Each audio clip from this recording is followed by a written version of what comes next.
put my glasses on. This is the only thing that will look like Cheryl. Will just be the use of the reading glasses. Anyway, good afternoon. I'm Suzanne Reinhardt, the Associate Dean in the college. I'm filling in for Cheryl because she had a sick family member and had to leave town at the last minute. But she did leave me her notes, thank goodness, so she didn't leave me totally high and dry. So I'm going to do my best to keep true to what she wanted to present in this. So on behalf of the faculty, students, and staff of the college, I am pleased to welcome you to the 2019 Distinguished Alumni and Harold Scharper Award Ceremony. I want to extend a special welcome to our emeritus professors who have joined us today. In this very special part of homecoming weekend, we celebrate the exceptional achievements of our alumni. Some of their achievements are outlined in the program booklet you received at the door. I'd like to tell you about the person behind the accomplishments. The College of Applied Health Sciences Distinguished Alumni Award honors graduates of our academic programs who have made a significant impact in their fields through service, scholarship, or educational activities. This year's honoree has touched the lives of countless people with accomplishments in all three areas. John Consalvi is the founder and CEO of SPEDxchange, an online resource that facilitates connections among those in the special education community, including special education teachers, speech-language pathologists, occupational therapists, school psychologists, school district administrators, and all staff that serve special education students and their family. This site, which just launched this week, offers a unique platform for sharing ideas and networking with other professionals across the nation. This innovative endeavor is just the latest in a long line of innovations for which John has been responsible. What ties all his creations together is his passion for helping people find their voice and be understood. The seeds of that passion were planted during John's childhood as he watched his father, who immigrated from Italy, struggle to evolve in a bilingual citizen of the United States. Anyone who has ever tried to make themselves clear in a language that is not their own knows how difficult and frustrating this can be. John went to Purdue University for his bachelor's degree. He was fully intending to become a biologist, but he took a class in sign language, and the rest, as they say, is history. He completed his undergrad degree in speech, language, and hearing sciences and came to Illinois for his master's degree in speech-language pathology. As a grad student, he taught a course in manual communication and started a sign language club, through which he got to meet Marlee Matlin, the only deaf performer to have won an Academy Award for Best Actress. That's one of his favorite Illinois memories. His mentor was Dr. Joan Good Erickson, who encouraged him to become a bilingual speech-language pathologist. John had been studying Spanish, and he had sometimes had opportunities to use his language skills in the U of I Speech and Language Pathology Clinic. But he knew he needed near-native proficiency to be an effective bilingual clinician. So he went to Guatemala for a year after completing his master's and taught first grade in Spanish in an orphanage that included indigenous children who had been displaced by civil war. I can never pronounce that word. When he returned to the United States, he joined the Chicago public school system as a bilingual Spanish-English speech-language pathologist. I'm pretty sure all these words in here were to trip me up. But John quickly discovered that there was no clinical or educational materials available in Spanish, so he created and published his own. As you can imagine, the Chicago public school system is enormous, having nearly 400,000 students. Tens of thousands are English language learners, and the vast majority of those students are native Spanish speakers. Within this huge system, there were 6 bilingual speech-language pathologists, 6 people trying to serve thousands of students in hundreds of schools across the district. And why is it so important to have bilingual speech-language pathologists working with students who are not native English speakers? Because if you're not serving a child in his or her native language, you can easily misdiagnose both their language learning needs and the appropriate intervention. Recognizing the need for more bilingual practitioners, John founded Bilingual Therapies to train and provide clinicians to schools needing Spanish language services. Over the next 11 years, he grew that business into a nationwide staffing company, then sold it to a Fortune 1000 company. A few years later, he found he was missing the work he'd been doing, so he started Lingua Health and developed a bilingual immersion training program for speech-language pathologists. This company was acquired about 3 years ago by HealthPro Heritage. His current venture into special education grew naturally from his experience as a speech-language pathologist who worked, as most SLPs do, as an important member of the special education team. As always, his ultimate goal is to make sure that students who need help get the best help possible. Most people who amass a list of accomplishments like John's do so because they just really enjoy their professional pursuits. But John also likes to relax and does so through the practice of mixed martial arts, traveling, hiking, and cooking for his family. His daughter Amelia is a student here, as yet undeclared. Is there any chance you're going to join our college? And his son Diego is a junior in high school. Well, John, you've certainly traveled a long way from your times in Illinois. And as I said earlier, touched so many lives through your own service as a bilingual speech-language pathologist. Your creation of Spanish language materials that have been used by many clinicians and your training of bilingual speech-language pathologists who are now helping children in schools throughout the United States. I have no doubt that your latest venture will have the same lasting impact on special education.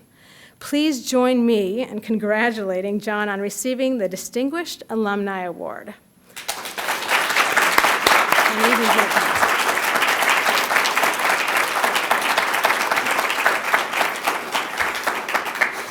Thank you. And those were Dean Hanley Maxwell's kind words. I'm very appreciative of that. To start off, it's been quite wonderful to see the great strides that Allied Health Studies has made under her leadership. Just in the short time I've known her, I've been amazed at how the priorities of the college have been laid out and systematically advanced. The level of sophistication of Dean's management style is impressive, and as a person who's worked running and building businesses, it's quite inspiring. It's very difficult to do. This is a pivotal time for the college, and there are numerous projects that are going on. Complicated staff search, hiring demands, complex funding, budgeting obstacles. She's worked through all these challenges, and it's nice to know that the university and our college has a capable leader. I would also like to thank Karen Kirk. She's been a friend and has been extremely helpful to me in my most recent professional work. She may not know it because she's very generous and encouraging with everyone she works with, but no matter what stage you're at in your career, encouragement and recognition helps you. It makes you, motivates you, and no matter where you are professionally, Karen is the type of person that understands this, and she's a great mentor and leader, and she's done this with me, and she's done this with numerous colleagues and peers, so I thank her for her leadership. You know, the best thing is about receiving this award is really, it's not the football tickets. Had to put that in there. Or the red carpet reception, or the accolades, or all of the support. It's feeling that I get of being a part of something that is greater, something that's special, something that's more than yourself. And that sensation we all feel, I'm assuming everybody in this room at some time has felt that here at the University of Illinois. What a tremendous gift our department is, and the University of Illinois has given us. We receive a gift every day when we're affiliated with the university that helps us when we're learning. So we look back once we're out and feel the presence and the support of our peers and professors. And I see faces in the crowd and people I've worked with in the past who had an impact on me and made me a better person and made me a better clinician. The knowledge and critical thinking skills and the high standards that we learned here make us better professionals, and I would argue better human beings. For me, the University of Illinois is a spiritual place in many ways. The experience I have has been supportive, nurturing, full of wonder and knowledge. The professors, clinical supervisors, and my peers all made me feel like I could accomplish anything, and that support was unwavering. So I have to thank everyone here at the University of Illinois family, and especially our college, for all the ongoing support that has been given me, and I'm enjoying the fact that we're all able to pass that on to the people that follow us and help them continue in our path and do great things. Thank you very much.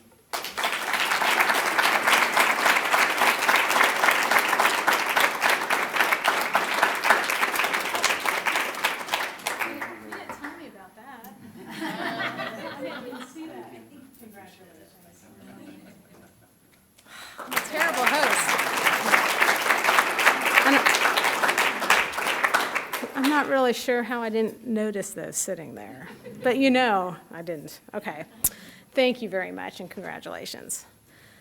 Our next award is the 2019 Harold Scharper Award, given to this year to an outstanding individual who has made tremendous contributions to the mission of our Division of Disability Resources and Educational Services, Dr. Patricia Barett Malik. New England's sensibility has been described as warm, personal, and real. And I think that perfectly sums up Pat, who was born and raised in New Hampshire. As a young girl, Pat spent many a dime on classes at the local girls' club. And in high school, she was a volunteer teacher.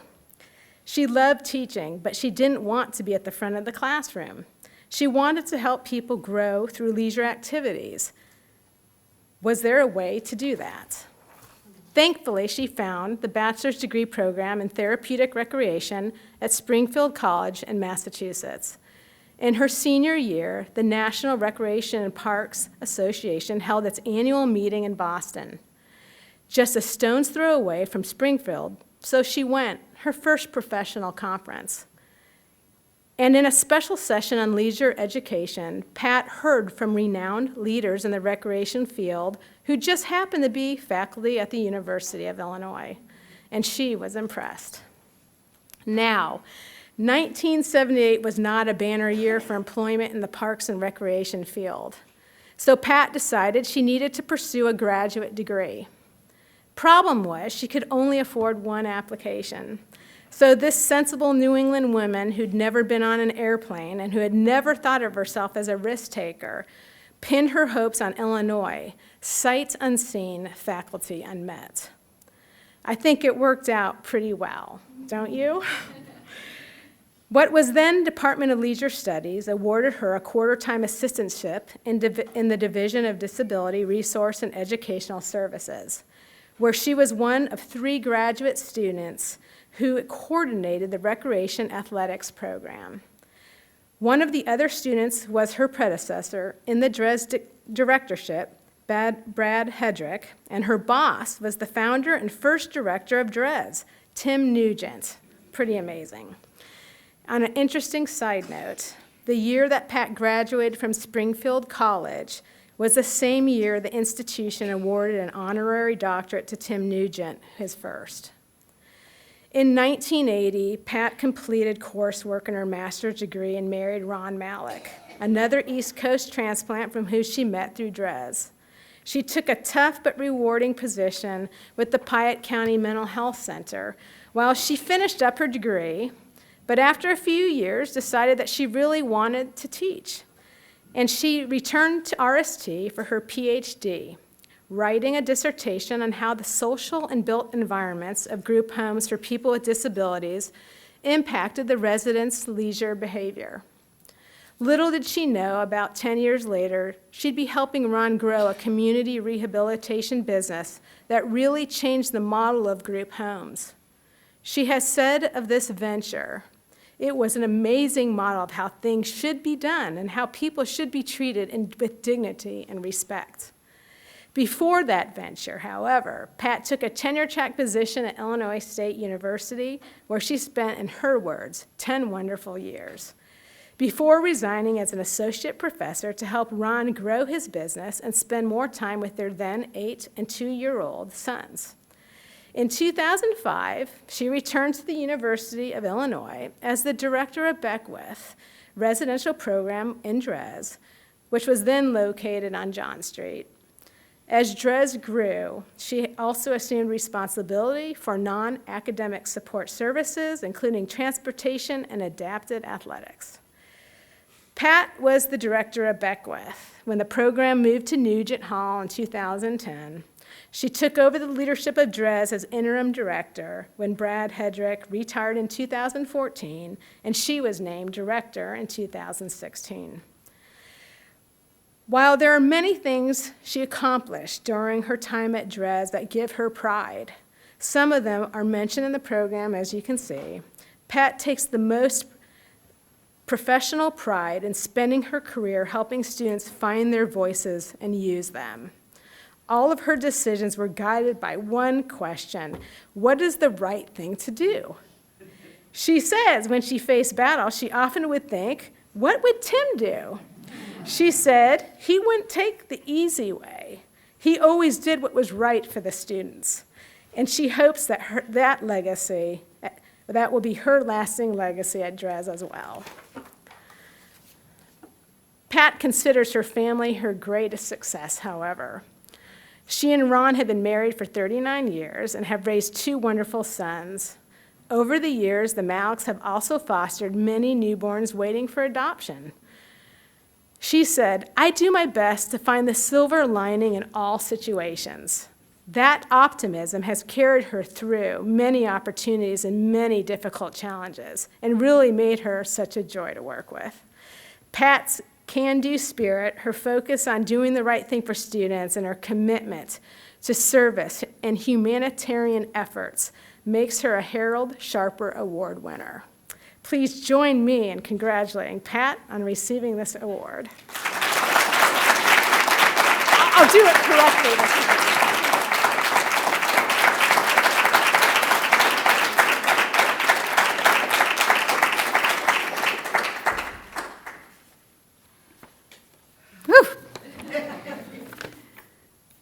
First, I'd like to congratulate John on the 2019 AHS Distinguished Alumni Award.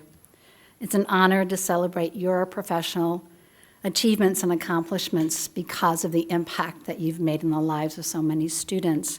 And I'm always amazed at how small the world is, and that my daughter-in-law of almost 3 years is a speech and language pathologist who went out to Arizona and was looking to do bilingual work as well because of her being from a Latino and Hispanic background.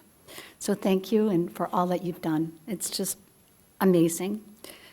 Thank you, Suzanne, for doing a bang-up job of reading Cheryl's comments. I really appreciate your warm introduction. Third, I just need to say, it feels so good to be home.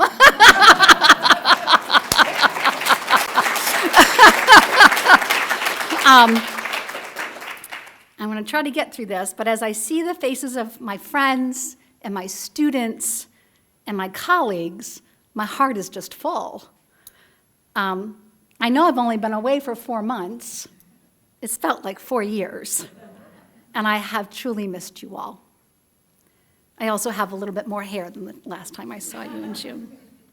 I have to smile when I say that it feels good to be home, because when I arrived on campus 41 years ago, I planned on only being here for 1 year, and I was heading back east. Why would anyone want to be here other than the master's program? There was no ocean, There were no beautiful lakes in central Illinois. There weren't any mountains. No metropolitan cities within an hour's drive from my home. And New Hampshire was where my friends, my families, and my then fiancé were. But like many things in life, things don't always turn out or work out the way we plan. Sometimes they work out even better than we thought. So some say that home is where our story begins, and the University of Illinois is where my professional story really began. And over the years, as it impacted my professional life and made a difference in my personal life. I met my husband Ron here 41 years ago, and our story as a couple and as a family began at the University of Illinois, and our connection with DRES runs deep and runs wide. Let me just take a few minutes to share with you what I learned when I was home at the University of Illinois during my graduate years and when I came back as an administrator. I learned about humility, optimism, making mistakes, and excellence, and an enthusiasm for exploring ideas and challenging the status quo. Illinois taught me about humility. Dr. Nugent was brutally honest. Tim always said it the way he saw it and fought for what he believed in. He told you when he was proud of you, and then he also told you when he was disappointed in you. And I had to laugh today because one of the students at our table said, it's not that a coach doesn't yell at us, it's just when he tells us he's disappointed in us that makes a difference. But because of Tim's honesty, those of us who had the privilege of being mentored by him strived to do our best. And we learned humility along the way because he would let us know when we made mistakes. My Beckwith residents and students taught me about being able to ask for help when needed and working toward changing campus and societal attitudes by saying it the way it was. Their honesty and willingness to share their lived experience was a gift and a reminder that we're all trying to live our best lives. They taught me about living life with grace and humbleness. Illinois taught me about optimism. I believe that optimism is important as it helps us build hope while we work on opportunities and options, even when the options seem limited. I think about Sharon Ron Hedrick, who was the first woman in a wheelchair to compete in the Boston Marathon in 1978 when there were limited options for her. And then I think of Jean Driscoll, who went on to win Boston 8 times. And then just this past weekend in Chicago, 3 of our U of I alums and students didn't only go on to win, but got 3 places on the U.S. Paralympic team for Tokyo. I believe that the optimism and the hard work of Sharon and Jean and those who came before them helped for the outcome of this past weekend and will continue forward. Because I do believe that optimism and hard work yield positive outcomes. As the director of DRES, I saw this equation play out on a daily basis. My DRES colleagues taught me about being optimistic and looking for opportunities and options when they were working with students struggling with mental health and PTSD. Or, there are faculty in this room, when they were brainstorming how best to work with a faculty member who just did not want to provide that academic accommodation. But regardless of the challenges, they were optimistic of working toward an outcome that was mutually beneficial for all parties. And as Robert Schuller once said, optimism refuses to believe that the road ends without any options. Optimism and looking for options were my lifeline when we had to file for bankruptcy as a company in 2004. And I had submitted over 100 applications for jobs over the course of the summer because Ron and I were both unemployed with our company gone. And it was a model of how it should be done. But darn, the state's not good at paying their bills. Illinois taught me about making mistakes, and I made plenty of them. Mistakes means that you're willing to take risks. Making decisions means making mistakes. And it always means you're going to make somebody angry with you. Illinois taught me that making mistakes is part of living life. If no mistakes are made, then you're not pushing yourself or others. Not that I wanted to make mistakes, but I have. And when you make mistakes, you learn. And your greatest mistake, from what I understand, is being too afraid to make them, so you're too afraid to live your life. As a DRES director, I sat with a student who made the mistake about lying on a document. I apologized to a student who I believed we could have done a better job in providing support. A person who never made a mistake never tried anything new, and that was Albert Einstein. I guess if you learn from each mistake you make, I should be a very wise person at some point in my life. And finally, Illinois taught me about excellence and enthusiasm for challenging the status quo. As a graduate student, I was part of one of the most respected and excellent therapeutic recreation programs in the country. And while that program is no longer available at Illinois, I am still proud of the Department of Recreation, Sport, and Tourism for their excellent faculty, research, and programs. At DRES, I saw excellence and enthusiasm each day when I walked to the Paralympic training site and saw our athletes on rollers working out, or when I observed how an access specialist met their student in the lobby for a meeting, and by their words and actions exhibited their warmth and their caring. And I worked with multi-talented faculty and individuals across campus on amazing projects, such as the remote control elevator project. And you know, I'm not giving up on this one, the Pure project with Toyota. I was blessed in all of those. Challenging the status quo through our research, our policies, and our actions is an important part of the College of AHS, DRES legacy, because as Pat Riley said, excellence is the gradual result of always striving to do better.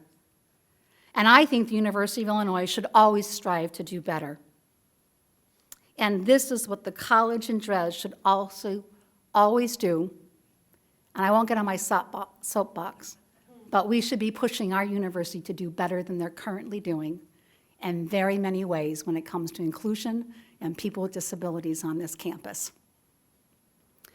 Thank you for your time this afternoon and for this award. Humility, optimism, making mistakes, excellence and enthusiasm. I learned so much from my time at home while I was here.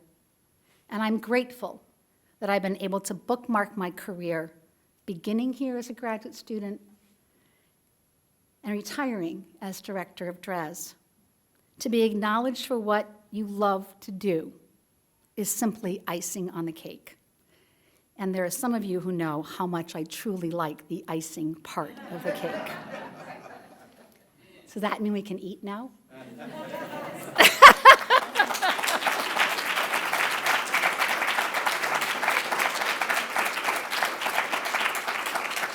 Oh, thank you, Pat. Let's give John and Pat another round of applause. Okay. Okay, before we conclude the program, we want to thank the students from our AHS Student Council, Melanie L. Jackson, Illinois Academic Enrichment and Leadership Program, Delta Sigma Omicron, and Advancement Ambassadors for their assistance today. If these student leaders are here, can you please stand up? We would like to thank you very much.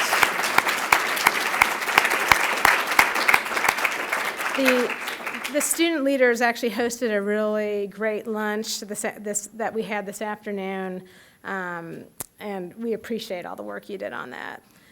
Thanks again for all of you for coming and participating in the tribute to these two outstanding individuals. Please join the reception after.